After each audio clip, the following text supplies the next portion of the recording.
Hello, everyone. We're obviously having a little bit of difficulties here for some reason. Oh, it's because there's a lot of people requesting to join. So it's very difficult for us to. Hopefully, this works. This could be the wrong person.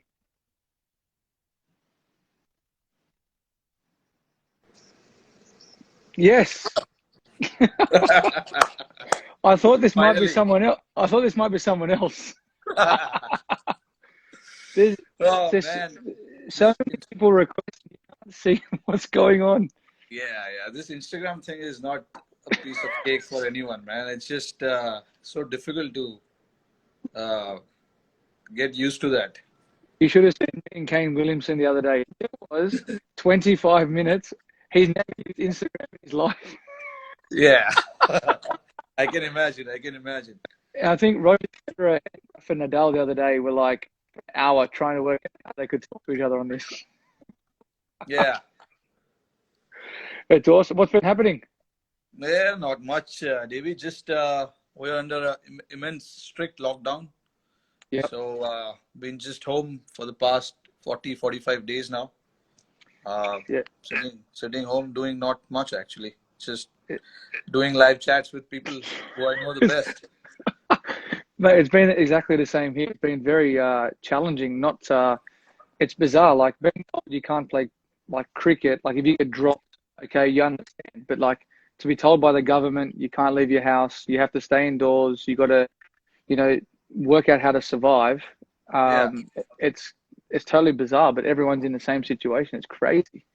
but at least I read in the news today, Australia is easing a lockdown a little bit, where you can go to restaurants, cafes, uh, and you can still go outdoors. Here we can't even go outdoors except buying groceries, which to me is a bit strange right now That's because I have crazy. no idea what to buy in groceries. No idea. I I have was no I idea.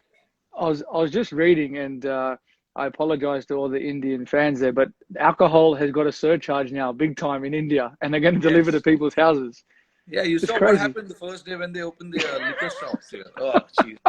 Went crazy here, man. People were queuing up. There was about 2 kilometers, you know, big queue. People waiting for people to buy alcohol, and they shut it in one day's time because they.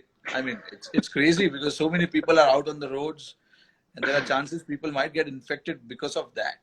Yeah, no, exactly. And I know people who haven't traveled to India wouldn't understand that some places are a dry state, and you actually have Yeah, to yeah, apply for a certificate to actually drink alcohol. yeah. Absolutely, man. How's the family? Um, Family good? Family good. How's Ritika and Samara? Good. Yeah, they're good, man. They're chilling. They're home. They're happy to have me home. So that's good. Uh, I got to spend my birthday, which was a couple of weeks back, with them at home. That's I've been, beautiful. yeah, never been around on my birthday as well with them. So finally got to stay home with them, spend some time with them, which was good. And I think that's something that a lot of people don't understand, that when you have, if you have family or not, you actually miss a lot of different things that, whether it's weddings or birthdays or even Mother's Day. This is my first time home for Mother's Day in a long time. Yeah, yeah. They're little things that we miss. Yeah, absolutely, man. Being with the family is so important. Sometimes it's hard to explain when we are out there playing that family is so important for us because when we grow up in India, it's actually like that. When we grow up, we say cricket is life, Yeah. but there's so much beyond that. Your cricket finishes when you're what 38, 39. I don't know when will you finish, but I'll certainly finish much before that.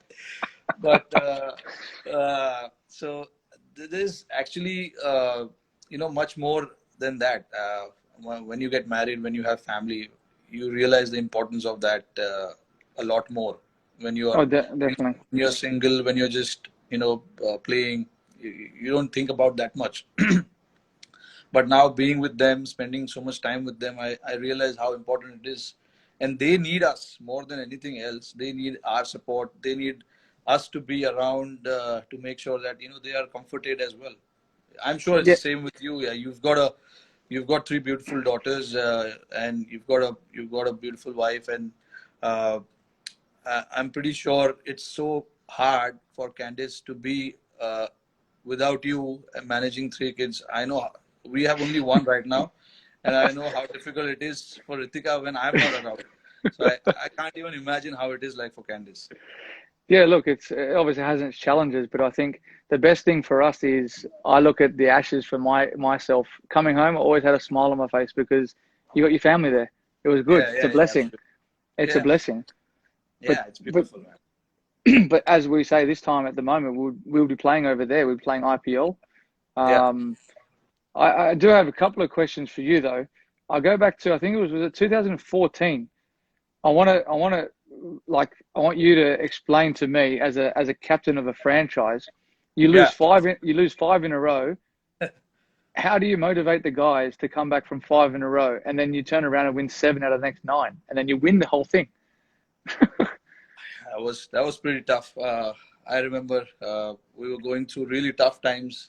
We were facing a lot of pressure from the spectators. You know how people in India, especially Mumbai, they're quite passionate about cricket over here. And then the franchisee as well. Our franchisee owners, they're quite passionate as well about the game. So there was a lot of pressure. I still remember we were in Dubai for the first 5 games, and then we had head back to India. The 5 games in Dubai, we lost all the Yep, games, and then luckily for me, I had Ponting around the team. I'm sure no better person than you to explain that to understand that, because you know what impactful person he is when he's around the group. Uh, yeah, definitely. I was watching your uh, the series on Amazon, the test, Yep, and he was around with you guys during the World Cup, and I could think back and start imagining how he was. He was pretty much the same. Motivating the youngsters around the guys, just feeling one of us, not the coaching staff. So he was doing the same things, and more yep, than one uh, good thing that stuck out was about Ponting was he was only going to go and talk to the younger guys. He was not worried so much about the senior players in the squad. He was trying to make sure that all the youngsters in the squad are very well, staying in that mental zone and not worrying about anything else. They yep, were keep. His idea was to make sure that the youngsters don't drift away so much. yep. I'm sure the senior guys will take care of itself, but it's the younger guys who I need to look after, and that's what he exactly did. And from once we returned to Mumbai, things changed. I remember he gave us that pep talk in Mumbai once we came to Mumbai, and everything changed around that. You know, Yeah, that's good. I think you hit the nail on the head. He's a very passionate guy, and he'll always leave it upon the senior players to understand what they do because you can't change guys who have been playing for 5 to 10 years international cricket. He's played it, he's lived it, and now yeah, he's coaching it. It's about the younger guys coming along with the experienced players to say, hey, there's always hope and belief, and that's one thing I think the same as with having Sachin around or whether it's I think Viru with me at Delhi, yeah, having these guys around, it's a bit of an energy boost for younger guys, and the same with you coming into a Indian cricket team with all yeah, those superstars, and I came in at the same time. Like I was like, wow, I can't believe I'm actually playing with these guys now. How do we act around these guys? What's right? What's wrong? But you're trying to establish yourself as a cricketer, and you're good enough to be there. yeah. Absolutely. I think a lot of these guys have made a great impact. Uh, on the team, whichever team they've been part of, and especially IPL. What IPL has done to all the cricketers is getting to know all these guys from various parts of the world, getting to know their culture, getting to understand what they do as a player. And for us, it's been fascinating to know all you guys. When you're playing for your country, it's a totally different ball game. But when you come here, a lot of the guys here get to learn so much from each other. Because they Yeah. watch you guys, and they see you prepare yourself before the game, what you like to do, what you don't like to do, how much time you spend in the gym and things like that. So it's IPL in a way has done wonders to world cricket, not just Indian cricket, but also to many other guys, many other cricketers in the world. Oh, one thing I did notice when I came to the IPL my first time, how much cricket balls you Indian cricketers hit. Like so many balls. And like I know here Yeah, we'll probably get a good half an hour to an hour of throwdowns, but the resources you have with guys available to net bowl to you, I could yeah. spend 6 hours there. Yeah, because I mean, IPL, the tournament itself is very well planned, and all this franchisee, they take this 2 months very seriously because they want to win this championship. So I'm sure all the franchisee, they start preparing well before the tournament starts, and that includes all these things: managing net bowlers, managing the practice facilities, getting your players to come, to the city a lot earlier than the tournament starts. So those things, I think, I don't know about Sunrisers, but Mumbai has done that pretty well in the last few years. They've gotten their players quite early, and Yeah, there's a little 10 days camp that we try and held before the tournament starts. So just for the newer guys to get used to the staff, the players as well. So it's very important. Uh, I When IPL started, I played for that city, Hyderabad, but it's a different name now. But the city is the same. I remember how passionate people are in Hyderabad as well. Like yeah, I remember we were playing the finals last year, CSK and Mumbai, and yeah. they were going berserk shouting Sunrisers, the Orange Army, which shows, people there are quite supportive, and they get behind their team, which was amazing to see. It's something that doesn't happen every time, but it was great to see, and there were orange jerseys in the stadiums, which was good. It's It quite a is. passionate city to be part of. And I think the reasoning behind that as well is because someone called Rohit Sharma took a hat trick and scored 100 for Deccan against Mumbai. Yeah, yeah. I can't believe that, man. I seriously cannot believe I took a hat trick against Mumbai when I was playing for Hyderabad. It just, uh, I don't even remember how I used to bowl them. It's just unfortunate. I got a finger injury, and then I cannot grip the ball properly. Yeah. So I stopped it. And these days, it's better to stay away from bowling. Well, it still remains you're the only Indian, and I think Shane Watson's the only international player to do that. Oh shit! If I think of it now, it's quite embarrassing, man, that I took a hat trick. Oh shit! It surprised me when I saw it. I was like, couldn't remember last time you ever bowled. And they're decent batters as well. I remember first one was JP Dumini. Second one was LBW or court? it was caught behind leg side. Gilly was wicket keeping. I took a great catch. Yep. Uh, and then the second one was Abhishek Nair. Third one was Harbhajan Singh. I'm pretty sure that he underestimated me. He just wanted to come and swing the bat, but he missed it. Budgie. Got, yeah, but clean bowled.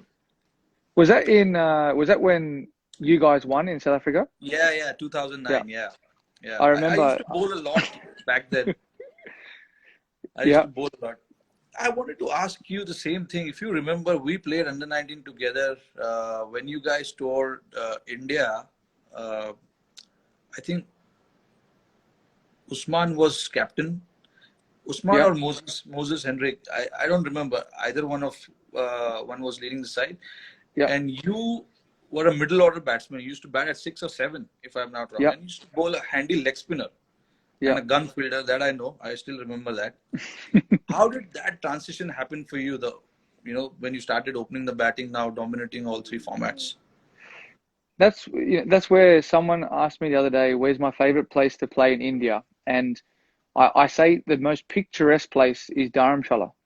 Yeah, And I remember vividly playing there, yeah. and I was bowling leg spin, and I remember Warney not having a great record there. And like as a leg spinner, I think you got to bowl faster. Like, you look at Mishra. I remember Rahul Sharma.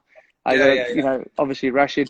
But like, I don't know. It was bizarre. I started at middle order. I was sort of like coming in at the middle, sort of back end of innings. And then like in 2009, Dominic Thornley, who played a handful of games for Australia, he was Yeah, captaining New South Wales, yeah, yeah, and Philip Hughes was opening the batting at the time, and yeah, we were chasing a small total against Tasmania, and then I go in the change room. I just go to take off my clothes, get ready, and then obviously go and watch the boys chase. And he said, "You're opening," and I was like, "Okay, I'll open the batting then." So I went out and opened the batting, and me and Hughesy ended up both getting hundreds.